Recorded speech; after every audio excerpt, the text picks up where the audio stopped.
di sekeliling hidup kita itu juga harus dilakukan. Dahulu ada kisah namanya Ibnu Hashim. Ibnu Hashim itu kan ahli ibadah, orang yang benar-benar tasawuf. Udah masuk pada kategori i'tijalun nas, yang menghindar dari manusia. Ibnu Hashim itu rajin, tiap malam dia itu bangun untuk tahajud. Terus bertahun-tahun Ibnu Hashim itu melakukan tahajud, siang puasa, malamnya itu dia beribadah sholat. Seketika waktu itu Ibnu Hashim keluar untuk mengambil wudhu karena akan melakukan sholat. Karena zaman dahulu itu wudhu orang tersebut itu kan jauh mungkin dari tempat air.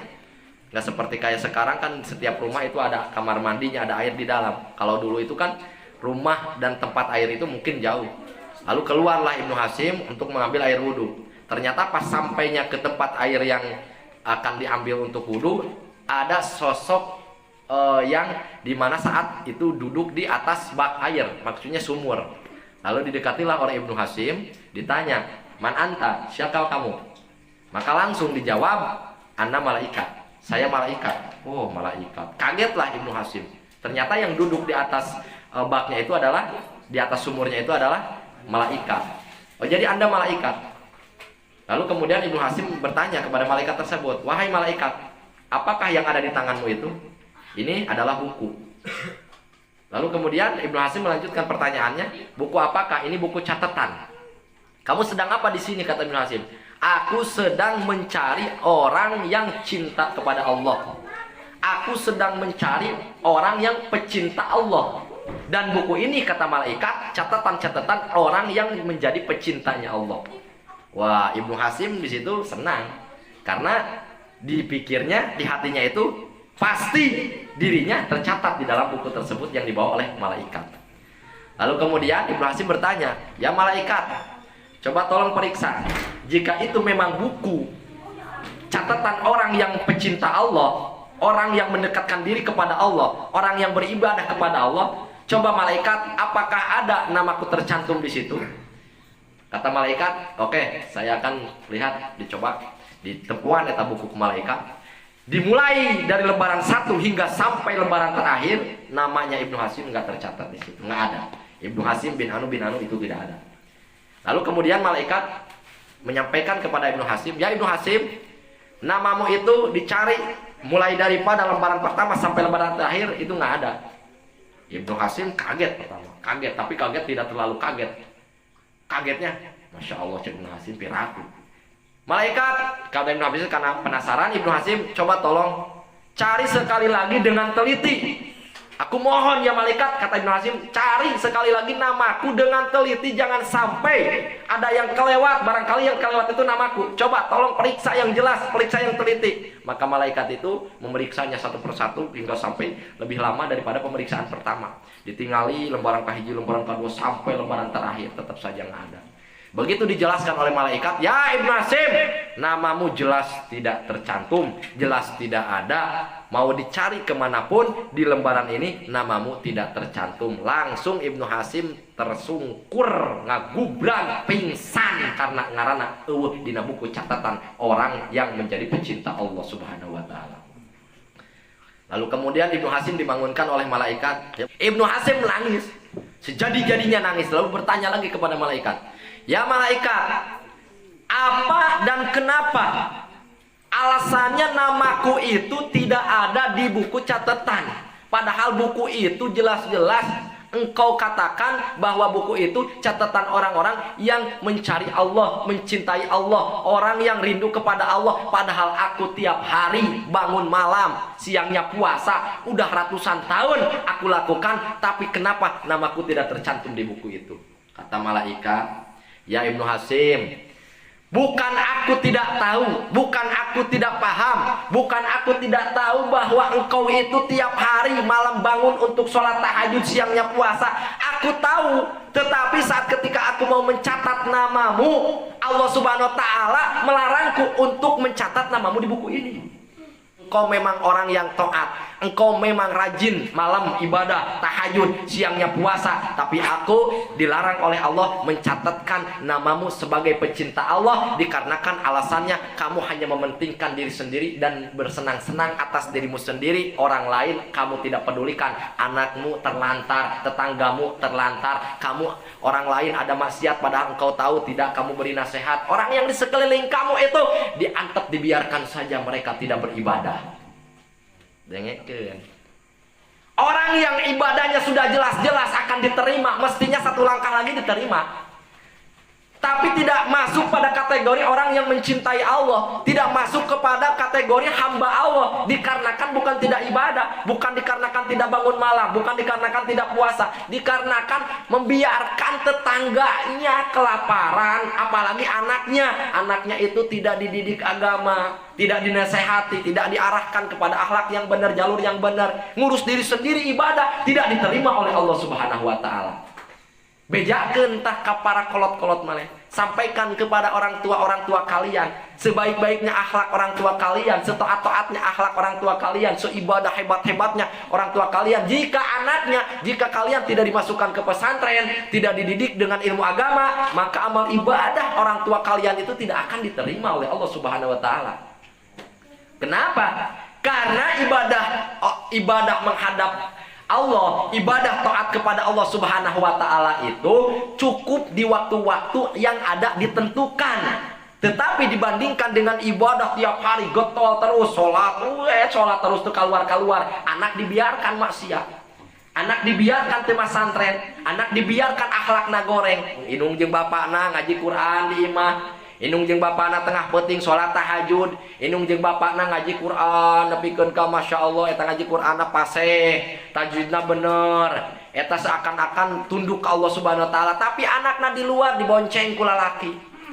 Anak-anakna di luar mabok, anak-anakna di luar maksiat, anak-anakna di luar tidak menutup aurat, indungna ibadah jeung bapakna, ibadah indungna jeung bapakna tidak akan diterima oleh Allah Subhanahu wa taala, bukan karena ibadahnya jelek, bukan karena ibadahnya tidak dilakukan dengan syarat rukun, tetapi ibadahnya hanya mementingkan diri sendiri sementara kewajiban anaknya dibiarkan. Rek kumaha? Malaikat dilarang oleh Allah Subhanahu wa taala mencatat amalnya seseorang yang dimana orang tersebut itu ibadah, syarat dan rukunnya dipenuhi, tetapi orang yang di sekelilingnya terlantar, tidak dicatat sebagai hamba Allah. Rek kumaha? Rek neangan saha mata kiru? Rek nyaah ka saha maneh teh? Nyaah ka Firaun, nyaah ka indung bapa maneh? Coba namanya di tempat ngaji, di tempat ngaji boga kolot, komo lamun geus maot. Sanajan aya keneh sing karunya atuh ka kolot maneh. Ibnu Hasim itu berarti kisah tersebut itu menunjukkan dia itu cinta kepada dirinya tanpa cinta anaknya, tanpa cinta keluarganya, tanpa mencintai tetangganya, tanpa mencintai orang yang ada di sekelilingnya. Makanya tidak dicatat sebagai hamba Allah, padahal dia itu rajin ibadah, taat menunjukkan kepada Allah Subhanahu wa taala hingga sampai malam dia beribadah, siang dia berpuasa. Tetapi tidak dianggap hamba Allah dikarenakan hadis la yu'minu ahadukum hatta yuhibba li akhihi ma yuhibbu li nafsihi.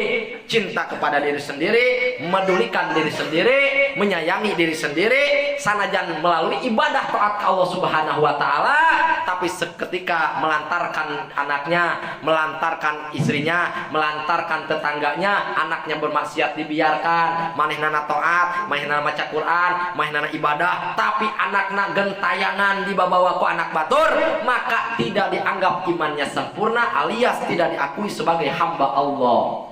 Rek kumaha? Ibadah itu tidak membuat kebanggaan Allah menjadi sebagai Tuhan, tidak. Allah bangga teu ibadah maneh. Allah bangga teu ibadah maneh.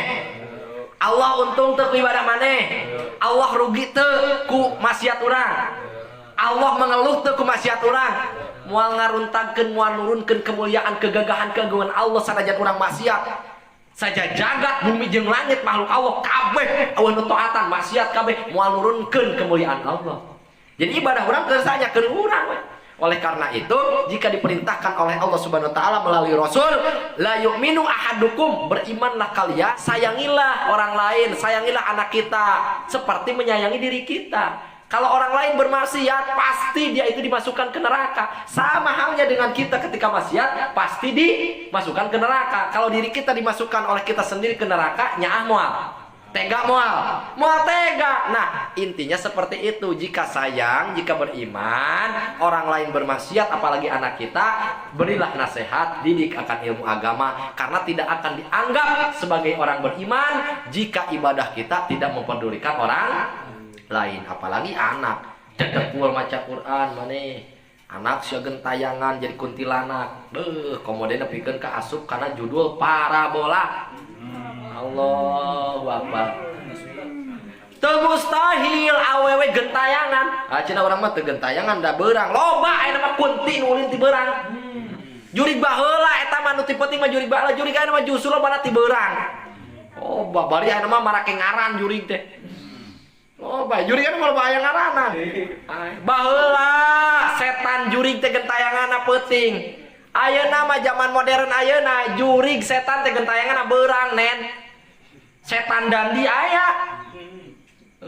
Setan bakso aya, setan Rudi tah aya tah. Alladzi yuwaswisu fi sudurin nasi minal jinnati, yang membisikkan, yang meragukan, yang mengacaukan perasaan, yang membawa maksiat, yang mendorong maksiat, mengajak maksiat. Saeta setan naon? Berupa jin dan juga manusia. Berarti ketika dandi mengajak maksiat, membisiki ka ilham, maksiat yuk ulin yuk, urang boga awewe sia ke urang duaaneun awena, setan berarti. Setiap apapun yang mendorong, yang mengelabui, yang mendorong kepada perbuatan keji, perbuatan maksiat, itu setan. Jin bisa jadi setan, manusia bisa jadi setan, HP bisa jadi setan. Naon baik? Kok bisa HP jadi setan? Andai kata HP mendorong kepada perbuatan salah, perbuatan maksiat, setan. Jadi setan itu siapapun bisa, apapun bisa jadi setan. Tangkal cau bisa jadi setan, bisa jadi setan. Contohnya kumaha tangkap jadi setan? Melak cawe, hayo dur lohor ge terus we setan eta cawe teh. Tinggalkeun geus asup waktu lohor mah, ke deui we usum melak mah. Itu motor bisa jadi setan. Ngorek motor we geus asar oge waktu asar ditinggalkeun, hayo we ngabengkel. Hayo we ngorek-ngorek. Nepikeun ka salat katinggal eta setan aya di motor. Aneh, ayo le. Bisa jadi setan, tak tong amak. Gimana bisa jadi setan? Rek amak naon dalilna, mana disebut bisa jadi setan? Setiap orang yang mengajak kepada kemunkaran, kemaksiatan, kesalahan, membikin was-was hati seseorang, berbuat maksiat, itu setan. Tapi rajana setan itu adalah berbentuk berjenis jin yang namanya iblis. Iblis itu kan dari jin. Iblis itu dari jin yang dibuat dari api. Jadi iblis teh eta teh rajanya setan, bangsana bangsa jin. Wah, hati-hati. Tong amak batak sing bener mikir teh, pola pikir teh sing bener ngaji teh. Setan mah tong amak. Nya dewek ngajak maksiat setan atuh heuh. Neng Salma isukan ngajak ulin yuk. Ka Salma ka itu urang among we ke pelabuhan.